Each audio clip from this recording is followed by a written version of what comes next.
నా ప్రార్థన గదిలో ప్రార్థన చేస్తుంటే అభిషేక్, అక్షయ నా ప్రార్థన గదిలోకి పరిగెత్తుకుంటూ వస్తారు. వాళ్ళు వచ్చి, డాడీ ప్లీజ్ డాడీ నీ కాళ్ళు మొక్కుతా, ఏమైనా తినటానికి పెట్టవా అని అడగరు.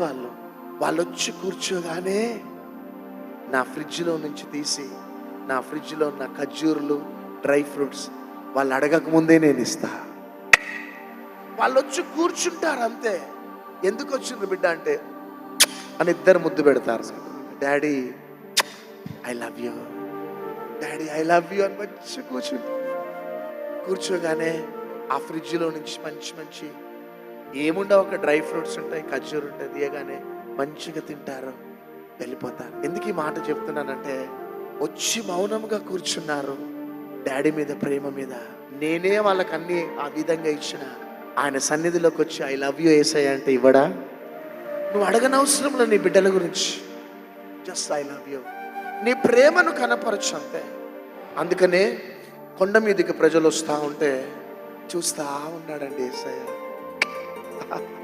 కాలి నడకలో ఉంటుంది మార్క్స్ వార్తలో, కాలి నడకలో అలా వచ్చేస్తుంటే చూస్తా ఉన్నాడు.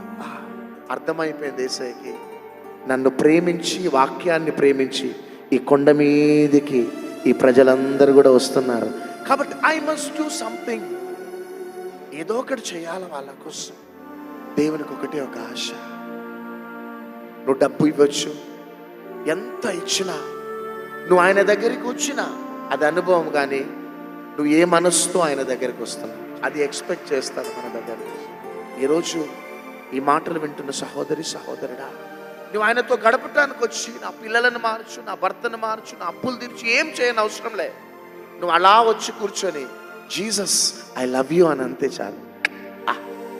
ఏంటిది నువ్వు ఉద్యోగం వెళ్ళకుండా వచ్చినట్టు ఐ లవ్ యూ, నీ షాప్ క్లోజ్ చేసి ఎందుకు వచ్చినావు అంటే ఐ లవ్ యూ, ఇంట్లో చుట్టాలు రక్త సంబంధాలు వచ్చిన వాళ్ళు ఏమైనా అనుకుంటారమ్మా అంటే యేసయ్య ఐ లవ్ యూ. ఆ మాట వినాలని ఎప్పుడు ఆశ కలిగి ఉంటాడు ఆయన.